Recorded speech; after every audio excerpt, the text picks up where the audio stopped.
दोस्तों, स्वागत है आप लोगों का एक नए वीडियो में, जिसमें मैं आज आपको बताने वाला हूं कि फाउंडेशन को हम किस प्रकार से या प्लिंथ बीम तक हम क्या वर्क करते हैं और किस तरीके से करना होता है। इसकी मैं टोटल सही जानकारी आपके सामने इस वीडियो के माध्यम से ला रहा हूं। तो यहाँ पर आप देख सकते हैं कि हमने यहाँ पे बीम वर्क अभी करना है, लेकिन इसके पहले मैं आपको ये बताऊँगा कि यदि आप अपना घर बना रहे हैं तो ये शुरुआती काम है फाउंडेशन। फाउंडेशन में आपको क्या क्या गलतियां नहीं करनी है और किस तरीके से आपको ये काम करना है और इसका जो प्रॉपर सही तरीका होता है वह मैं आज इस वीडियो में जानकारी देने वाला हूं। तो फाउंडेशन की खुदाई कितनी होनी चाहिए, इसमें कॉलम के साइज़ क्या होना चाहिए, रिंग में कौन सा सरिया देना चाहिए और इसकी गहराई, चौड़ाई, सारी चीज़ें मैं आपको इस वीडियो में जानकारी दूंगा। तो यदि आप लोग अपना घर मजबूत बनाना चाहते हैं तो आप इस वीडियो को पूरा देखिए और मैं गारंटी देता हूं कि इस वीडियो को देखने के बाद आपको और किसी वीडियो की ज़रूरत नहीं पड़ेगी, क्योंकि मैं आपको इस वीडियो में बड़ी डिटेल से और सही तरीके से समझाने वाला हूं। तो दोस्तों, बनी रहिए इस वीडियो में, और यदि आपको ये वीडियो थोड़ा सा भी पसंद आए तो इस वीडियो को लाइक करना और इस चैनल को करना। तो सबसे पहले मैं आपको यही बता रहा हूँ कि यदि आप अपना घर बनाने जा रहे हैं तो सबसे पहले एक प्लेन जगह, जहाँ पे भी आप घर बनाना चाहते हैं, आप उसको पहले नंबर अपने दिमाग में प्लान बनाइए।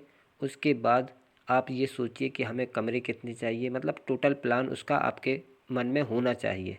और वही बात आप अपने किसी आर्किटेक्ट या इंजीनियर के द्वारा उसका एक नक्शा तैयार कराइए। जब नक्शा तैयार हो जाता है तो उसमें आप देख सकते हैं कि यदि आपको कोई भी कमरा या बाथरूम या किचन कहीं भी इधर उधर लगता है तो आप उसमें चेंजिंग कर सकते हैं, लेकिन ये चेंजिंग आप मकान बनाते समय ना करें, ये डिसाइड पहले ही कर लें। इसके बाद आता है कि यदि आपने जहाँ पर ज़मीन को लिया है, यदि आपकी ज़मीन बराबर नहीं है तो उसको पहले आप बराबर करें। उसके बाद इंजीनियर द्वारा दिया गया नक्शा का निशान लगवाएं। निशान जैसे ही लग जाते हैं तो कॉलम का जो साइज़ होगा उसमें इंजीनियर खुद यही कहेगा कि 4x4 या 4 फीट गहरा इतना होना चाहिए। और यदि आप इंजीनियर का सहारा नहीं लेते हैं, किसी मिस्त्री या कॉन्ट्रैक्टर को दे रहे हैं, तो उस पर ये बात आपको ज़रूर ध्यान देनी है कि कॉलम का जो खुदाई होगी वह 4 फीट बाई 4 फीट और 4 फीट गहरा, यानी 4x4 का होना चाहिए। अब इसके बाद आता है इसमें जो सरिया इस्तेमाल करना है। यदि आप एक या दो मंजिल ले जा रहे हैं तो उसमें जो सरिया हम लगाएंगे वह 12 mm के 4 पीस और बीच में 10 mm के 2 पीस रख सकते हैं, यानी 6 सरियों का एक कॉलम आप तैयार कर सकते हैं। अब रही बात कॉलम को जहाँ खड़ा करना है, यानी फाउंडेशन को भरना है, तो जब कॉलम को खड़ा करते हैं तो उसके पहले आपको सेंटर लाइन यानी कॉलमों की अपनी जगह व्यवस्थित कर लेनी है। देख लेना है कि हमारा मिस्त्री या कॉन्ट्रैक्टर हमारे कॉलमों को सही तरीके से खड़ा कर रहा है या नहीं। फाउंडेशन भरते समय कॉलम के नीचे डबल जाल, यानी सरिये का जो डबल जाल होता है, इस प्रकार से आप देख सकते हैं, इस प्रकार से आपको सरिये का जाल बनवाना है, उसके ऊपर कॉलम को खड़ा करवाना है। ध्यान रहे कॉलम सारे नक्शे के अनुसार ही खड़े होने चाहिए। अब इसके बाद आता है जब ज़मीन तक इसमें हम मसाले को डाल देते हैं, यानी ज़मीन लेवल तक बजरी और पत्थरों से हम नींव को भर देते हैं। उसके बाद आता है प्लिंथ बीम। जैसा कि आप ये देख रहे हैं कि हमने यहाँ प्लिंथ बीम का सेटरिंग कर रहे हैं। तो प्लिंथ बीम का सेटरिंग करने के लिए उसके पहले आपको क्या देखना है कि आप जिस एरिया में अपना मकान बना रहे हैं वहाँ की जो रोड बनी हुई है उसके लेवल से, यानी कि यदि आप रोड लेवल जो होगा उससे कम 2 फीट या 1.5 फीट आपका मकान ऊंचा होना चाहिए, क्योंकि आगे चल के आपको कहीं ना कहीं यह परेशानी बनेगी। रोड ऊंची होती जाती है और बाद में मकान नीचे ना हो पाए, इसलिए आप 1.5 से लेकर 2 फीट ऊंचा मकान बनाएं। जैसा कि आप वीडियो में देख रहे हैं कि हम यहाँ पे 1.5 फीट का ये हाइट हम ज़मीन के बाद प्लिंथ बीम भरेंगे, यानी कि मकान की जो हाइट होनी चाहिए वह 1.5 से लेकर 2 फीट की ऊंचाई होनी चाहिए। अब करते हैं हम बात बीम की। लेकिन बीम से पहले मैंने कॉलम का साइज़ आपको बता देता हूँ। कॉलम का साइज़ यहाँ पर 7x9 का रिंग बनाया है। तो जब ये इसमें मसाला डाला जाएगा तो यह 9x1 फीट का कॉलम कहलाएगा, क्योंकि यह यहाँ पर ज़्यादा मंजिल जाएगा नहीं, 2 मंजिल से ज़्यादा ऊपर जाएगा नहीं, या लास्ट एक ही मंजिल मकान बन रहा है। तो इस वजह से हमने यहाँ पे कॉलम का साइज़ 9x12 इंच का रखा हुआ है। अब इसमें जो बीम पड़ेगा वह भी इसी साइज़ में हम डालेंगे। तो मैं आपको यही जानकारी दे रहा हूँ कि जब आप बीम को तैयार करेंगे तो उसकी जो रिंग होगी वह 9x9 इंच का होना चाहिए, यानी इसका जो बीम तैयार करेंगे 9x9 का होना चाहिए। इससे कम बीम को तैयार ना कराएं। अब बीम बांधते समय कुछ हमको सावधानियां रखनी पड़ती हैं, जैसे कि जब हम एक बीम डालते हैं तो वह दूसरे कॉलम से क्रॉस में होते हुए, तीसरे कॉलम से क्रॉस में होते हुए, जहाँ पे भी उस बीम का एंड होता है, जैसे कि यहाँ पे दिखाई दे रहा है, यहाँ पे हमें एल ज़रूर लगाना है। फिर इसमें जो जहाँ से दूसरा बीम आएगा तो इस एल इसके साथ क्या करेगा, उस कॉलम को और बीम को एक दूसरे को कांटेक्ट में रहेगा और एक दूसरे को भूकंप जब आता है तो छोड़ेगा नहीं। इसीलिए यहाँ पे एल होना बहुत ज़रूरी होता है। यानी कि टोटल कॉलम में टोटल कॉलमों में बीम होकर गुजरना चाहिए, और जहाँ पे भी जंक्शन यानी एंडिंग आती है बीम की, वहाँ पे एल ज़रूर लगवाना है। अब बात हम करेंगे रिंग की। रिंग यहाँ पे हमें सबसे पहले रिंग का जो सरिया हमें इस्तेमाल करना है, कुछ लोग क्या करते हैं 6 mm का इस्तेमाल करते हैं, तो वह गलत है।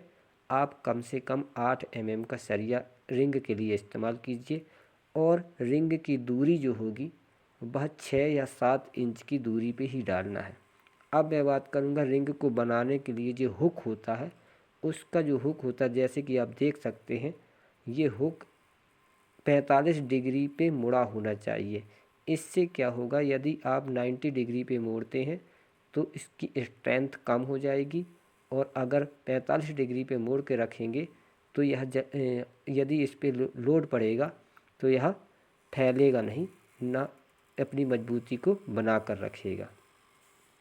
अब यहाँ पर एक बात और आती है कि कुछ लोग क्या करते हैं, चारों तरफ बीम डलवा देते हैं और बीच में बीम नहीं डलवाते हैं। उसका क्या दिक्कत, उसके बाद क्या परेशानी आती है, क्योंकि जब हम इसके बाद इसमें मिट्टी की फिलिंग करेंगे, क्या परेशानी आती है, क्योंकि जब हम इसके बाद इसमें मिट्टी की फिलिंग करेंगे तो जब उसका दबाव बनेगा तो वह खाली एक बीम जो साइड वाला है उसी पर लोड आएगा। आगे चल के वह मिट्टी या इसकी जो ईंट लगी होती है वह धीरे धीरे क्रैक हो जाती है। इस वजह से आपको क्या करना है, जो नक्शा दिया है, जितने कॉलम दिए हैं, उन कॉलमों में सारी जगह पे बीम डालिएगा, ताकि जो मिट्टी, जैसे एक कमरे में 4 बीम होते हैं तो 4 बीमों के बीच में जितनी मिट्टी होगी तो बहुत ज़्यादा दबाव ना बना के, क्योंकि उसके 4 बीम उसके साथ होते हैं तो इसलिए मिट्टी का दबाव कम हो जाएगा, बीमों का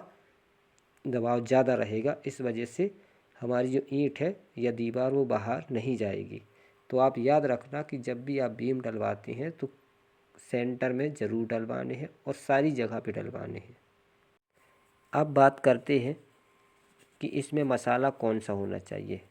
तो मैं आपको बता दूं, इसमें जो रेशो होना चाहिए वह 1:3 यानी M20 ग्रेड, जिसमें 1 तसला सीमेंट, 1.5 तसला रेत और 3 तसले गिट्टी होती है, जिसे M20 ग्रेड कहा जाता है।